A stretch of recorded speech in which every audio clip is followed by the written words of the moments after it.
I have a strong statement to make today. I believe that you find the evidence that you're looking for. What do I mean by that? I believe that whether you are looking for validation that you are qualified or that you belong or that you can do a thing or can't do a thing or should do a thing or shouldn't do a thing, I believe you find the evidence that you're looking for. So in today's video, I want to run you through a coaching exercise that I do not only with myself while I get ready, not only that I do with myself, but that I also do with my kids on a regular basis. Just had this phone call this morning. Let's get into it. I never get ready with you guys. I am not that girl. I am not that blogger, but honestly, today, I am running behind on some things. And so I'm having to multitask. And I've never done this before, but I'm just out of time. And I am practicing what I preach about sticking to a deadline and a routine and showing up more no matter what. Let's talk a little bit about evidence. Henry Ford, I think, said this, that whether you think you can or whether you think you can't, you're right. And that seems cliche and that seems trite, but let's unpack it a little bit.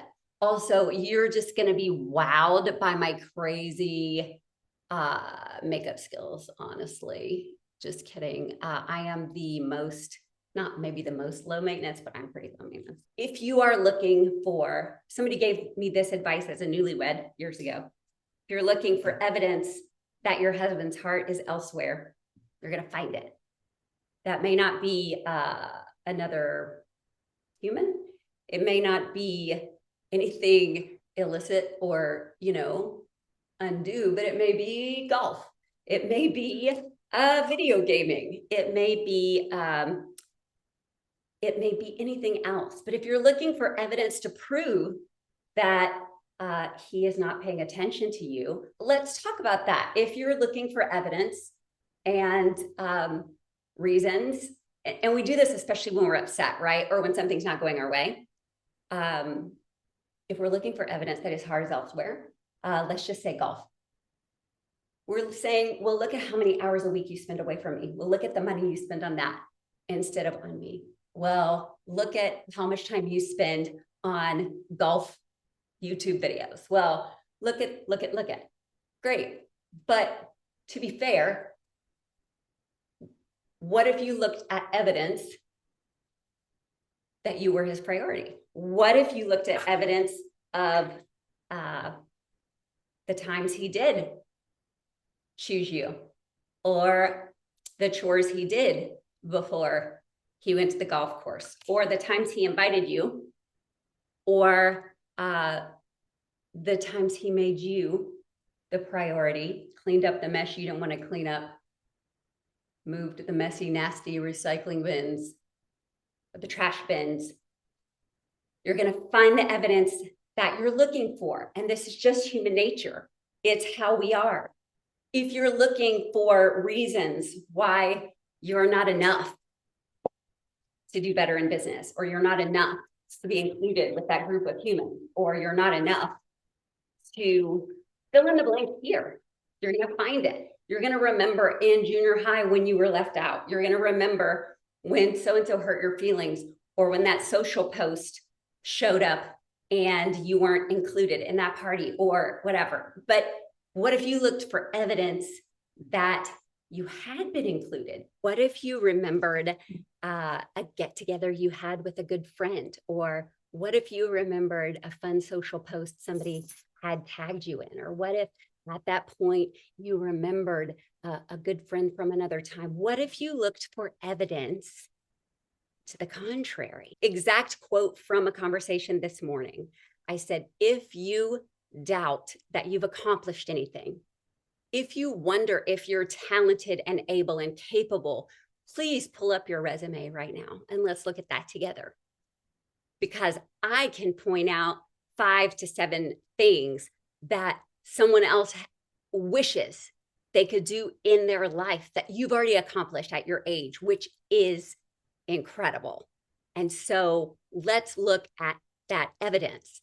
Now, admittedly, it's easier to do for other people than for ourselves. And why is that? Why can we not look for that amazing evidence for ourselves when it feels so seamless for other people? And I would say because we're out of practice.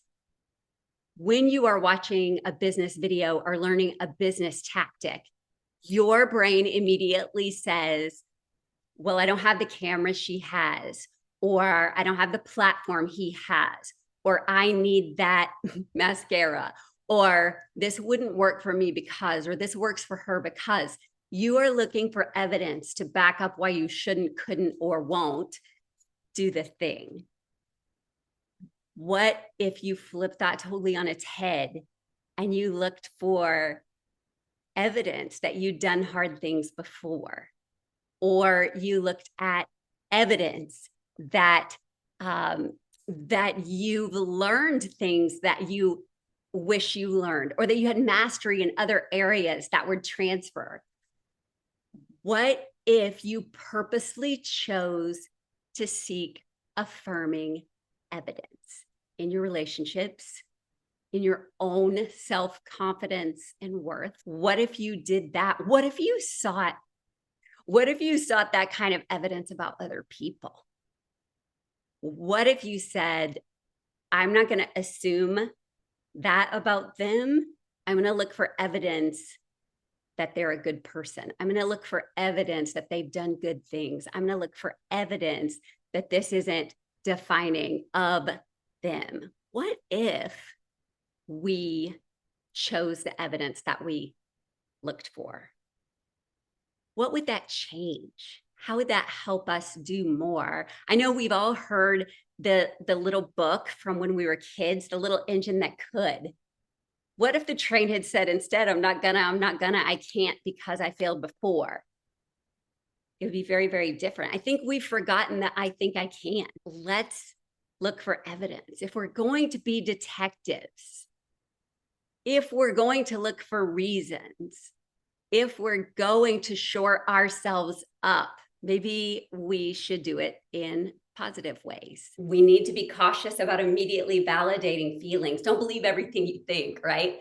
But I think we could build some really strong muscles in belief about ourselves and other people if we were very careful about the evidence that we sought. I am married to an evidence seeker, and we are polar opposites.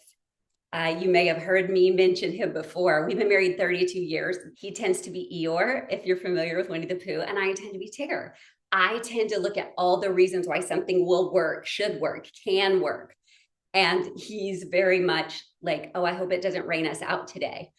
Oh, I hope that, I bet traffic is going to be a nightmare. I don't know. It's probably going to be super crowded today. But the reason that works for us is because he's now learned to say, okay, so that means let's pack an umbrella, let's leave early in case there's traffic, and let's figure it out. If you're going to seek evidence, let it be evidence that supports the positive thing that you want to do or can do or should do. So we first seek positive evidence, look for reasons why it will work, can work, should work. Look for evidence in your past of stuff you have done, been recognized for, felt on stronger days.